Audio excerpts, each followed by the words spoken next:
숯집 소녀와 불의 철학. 인류와 함께하는 불꽃. 제5편 천년의 지혜. 5월의 어느 화요일 오후, 명화는 공주산성시장 숯가게에서 숙제를 하고 있었다.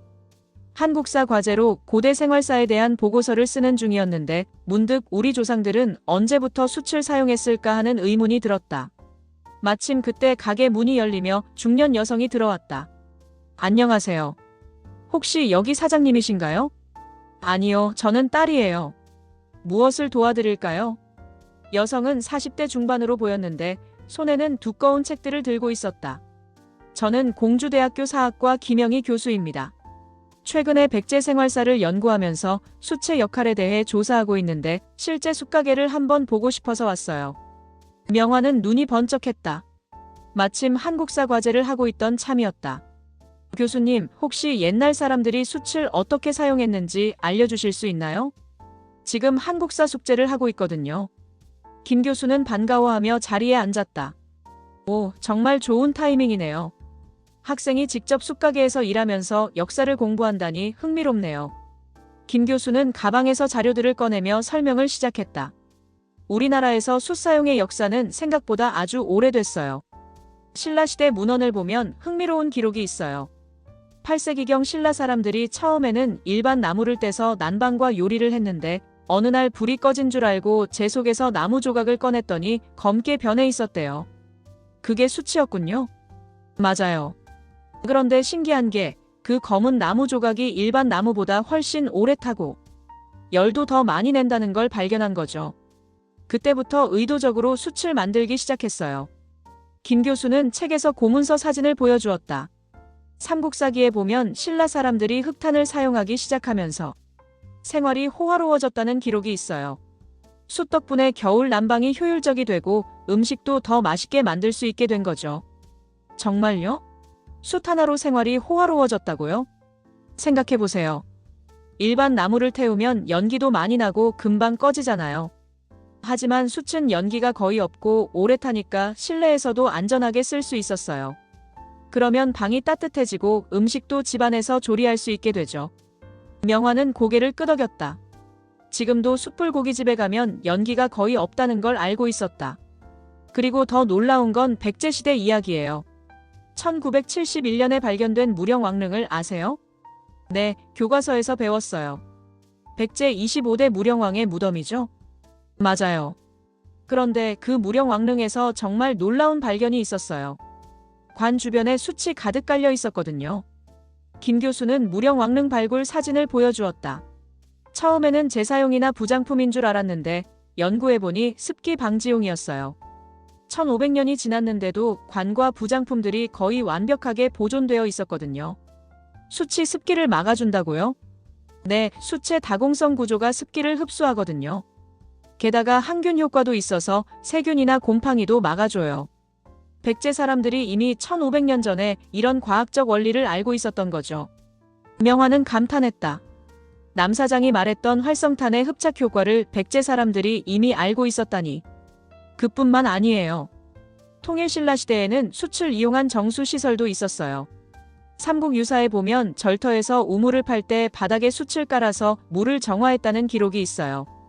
물도 정화할 수 있어요? 숯의 흡착력이 불순물을 제거해주거든요. 지금도 정수기 필터에 활성탄을 쓰는 것과 같은 원리예요. 김 교수는 다른 자료를 펼치며 계속 설명했다. 고려시대에 가면 더 체계적으로 숯을 활용했어요. 고려사에 보면 궁궐의 온돌에 숯을 사용했다는 기록이 있고 심지어 의학서에는 숯을 약재로 쓴 기록도 있어요. 약재로요? 향약 구급방이라는 고려시대 의학서에 보면 식중독이나 독버섯을 먹었을 때 숯가루를 물에 타서 마시라는 처방이 나와요. 지금 병원에서 쓰는 활성탄 해독제와 똑같은 원리죠. 명화는 놀라움을 금치 못했다. 최근에 알게 된 과학적 지식들을 우리 조상들이 이미 수백 년, 수천 년 전부터 실생활에서 사용하고 있었다니. 그럼 조선시대에는 어떻게 사용했나요? 조선시대가 가장 흥미로워요. 세종실록에 보면 숯에 대한 기록이 아주 자세해요. 특히 대장간에서 철을 만들 때 숯의 중요성에 대해 강조하고 있어요. 김 교수는 실록 사본을 보여주었다. 참나무 숯이 아니면 좋은 철을 만들 수 없다고 명시되어 있어요. 숯의 화력이 일정하고 불순물이 없어서 철의 품질이 좋아진다는 걸 알고 있었던 거죠. 우리 아버지도 참나무 숯이 최고라고 하시는데 조선시대 사람들도 알고 있었구나. 그렇죠. 그리고 동의보감에는 숯을 이용한 다양한 치료법이 나와 있어요. 치통, 설사, 해독 등의 숯을 사용했다고 기록되어 있어요. 명화는 문득 가게에 걸어놓은 숯가마의 사진을 바라보았다. 숯불이 노랗게 타오르고 있었다. 교수님, 그런데 하나 궁금한 게 있어요. 태양을 봐도 그렇고 불은 이렇게 노란색으로 타는데 왜 사람들은 불이 빨간색이라고 생각하나요? 태양의 그림에도 아이들은 빨간색을 칠하잖아요. 김 교수는 잠시 놀란 표정을 지었다. 아, 정말 예리한 관찰이네요. 학생이 직접 불을 많이 봐서 그런 의문을 갖게 된 거겠네요. 네, 저희 가게의 사진이나 아버지 숯가마를 보면 불꽃은 항상 노란색이거든요. 가끔 파란색도 보이고요. 그런데 그림이나 글에서는 항상 불을 빨간색으로 표현해요. 김 교수는 잠시 생각하더니 답했다. 그건 아마 불의 다른 측면 때문일 거예요. 실제 불꽃은 연소하는 온도와 물질에 따라 색깔이 달라져요. 낮은 온도에서는 빨갛고 온도가 올라가면 노란색, 더 높아지면 파란색이 되죠. 그럼 빨간 불과 노란 불의 차이가 뭐예요? 빨간 불은 보통 온도가 낮거나 산소가 부족할 때 나타나요. 나무가 타기 시작할 때나 숯불이 약해질 때 보이는 색이죠. 반면 노란 불꽃은 완전 연소에 가까운 상태예요. 명화는 고개를 끄덕였다. 그럼 사람들이 불을 빨간색으로 생각하는 건 불의 시작과 끝을 보기 때문일까요? 아주 철학적인 해석이네요. 맞아요. 불을 지필 때와 꺼질 때 보이는 빨간 빛이 더 인상적이고 기억에 남을 수 있어요. 노란 불꽃은 안정적이지만 빨간 불꽃은 뭔가 역동적이고 감정적이잖아요. 김 교수는 잠시 멈추더니 덧붙였다. 그리고 역사적으로 보면 촛불이나 횃불의 영향도 있을 거예요. 촛불은 노란색이지만 심지가 탈 때나 바람에 흔들릴 때는 빨간 빛을 띠거든요. 예로부터 사람들이 주로 사용한 불빛이 그런 색이었으니까 불빨간색이라는 인식이 생겼을 수도 있어요. 언어의 영향도 있지 않을까요? 어떤 뜻인지 좀 더 자세히 말해봐요. 한자로 불화자를 보면 빨간색을 연상하게 되잖아요. 그리고 붉은 불꽃, 화염이라는 말들도 빨간색과 연결되어 있고요. 김 교수는 감탄했다. 정말 좋은 지적이에요. 언어가 인식을 만든다는 관점에서 보면 충분히 가능한 이야기죠. 특히 동양 문화에서 불은 오행 중 화에 해당하고 오행에서 화는 빨간색을 상징하니까요.